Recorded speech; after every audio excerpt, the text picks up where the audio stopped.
Dua santri korban pembakaran di pondok pesantren di Lombok Tengah tiba di Jakarta. Mereka didampingi orang tua, Lembaga Perlindungan Anak, dan kuasa hukum untuk mengikuti rapat dengar pendapat dengan Komisi 3 DPR. 25 Dua santri korban pembakaran tiba di Jakarta Minggu siang.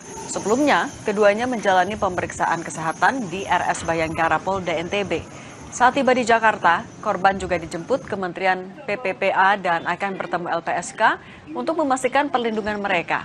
Sementara satu korban lain meninggal setelah mendapat perawatan selama 3 bulan. Kuasa hukum korban mengatakan kedatangan mereka ke DPR RI untuk bertemu Komisi 3 membahas kasus yang ditangani.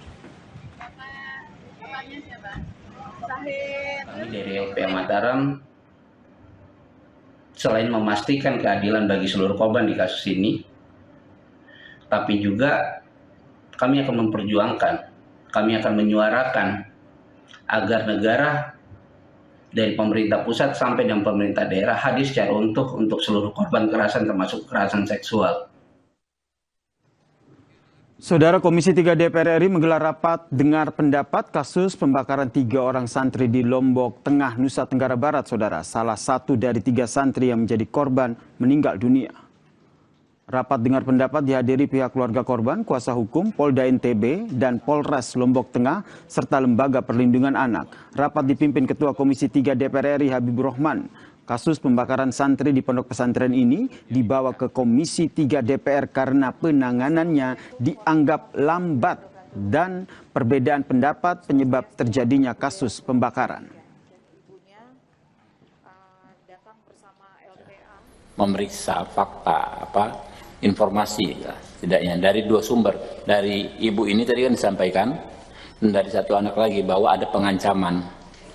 Bahkan spesifik pengancamannya, bukan sekedar akan disakiti tapi akan dibakar. Dan itu kejadiannya gitu loh. Jadi agak naif kalau kita saat ini mengambil kesimpulan ya, kebakaran karena ketidaksengajaan dan nggak ada kaitan dengan pengancaman. Karena spesifik sekali, bakar gitu kan ya. Informasi selanjutnya, polisi melakukan olah TKP kecelakaan maut yang menewaskan 12 orang di jalur Pantura Indramayu, Jawa Barat.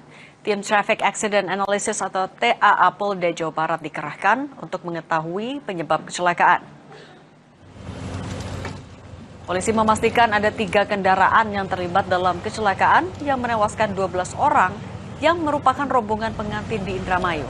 Kecelakaan bermula saat kendaraan berhenti di kanan jalan yang kemudian tertabrak mobil box hingga terlempar ke sisi jalan berlawanan.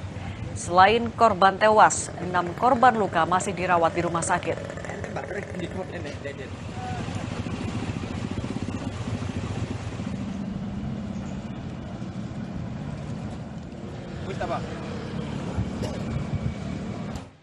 Saudara, Pengadilan Negeri Jakarta Selatan kembali menggelar sidang pra-peradilan kedua Roy Suryo terkait penetapan tersangka dirinya. Kini giliran Polda Metro Jaya menjawab permohonan yang diajukan oleh Roy Suryo.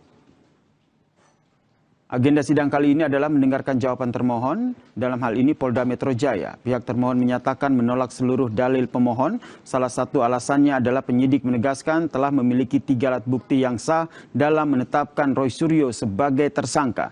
Jumlah ini sudah melampaui batas minimal 2 alat bukti yang diatur dalam pasal 184 KUHP yang baru.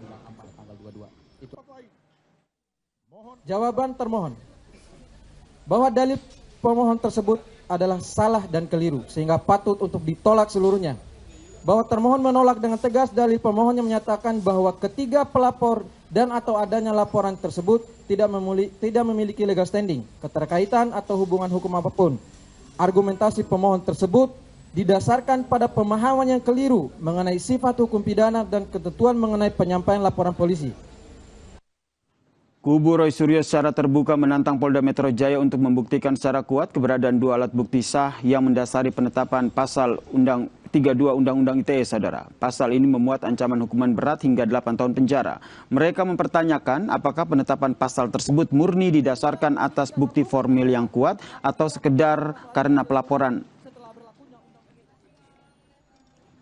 Kami menengarai dalam permohonan pra-peradilan yang kami sampaikan itu bahwa Polda Metro Jaya tidak mempunyai cukup bukti yang kuat untuk menetapkan Mas Roy dengan menggunakan pasal berat, yaitu pasal 32 yang ancamannya ada 8 tahun penjara, hanya karena berdasarkan analisa Mas Roy bahwa ijazah Pak Joko Widodo yang diunggah oleh Dian Sandi, dan itu adalah data elektronik milik Dian Sandi, bukan milik Pak Jokowi. Ya, bahwa informasi di dalamnya adalah informasi tentang ijazah Pak Jokowi, betul. Tetapi sebetulnya secara kepemilikan atau owner daripada data digital tersebut itu adalah milik Dian Sandi. Sidang pra-peradilan kedua Roy Suryo langsung dilanjutkan dengan pembacaan replik oleh tim kuasa hukum pemohon pasca pembacaan jawaban dari Polda Metro Jaya. Dalam replik yang dibacakan di hadapan Hakim Tunggal, kubu Roy Suryo secara tertulis menyanggah seluruh argumen yang sebelumnya dipaparkan oleh tim Bitkum Polda Metro Jaya.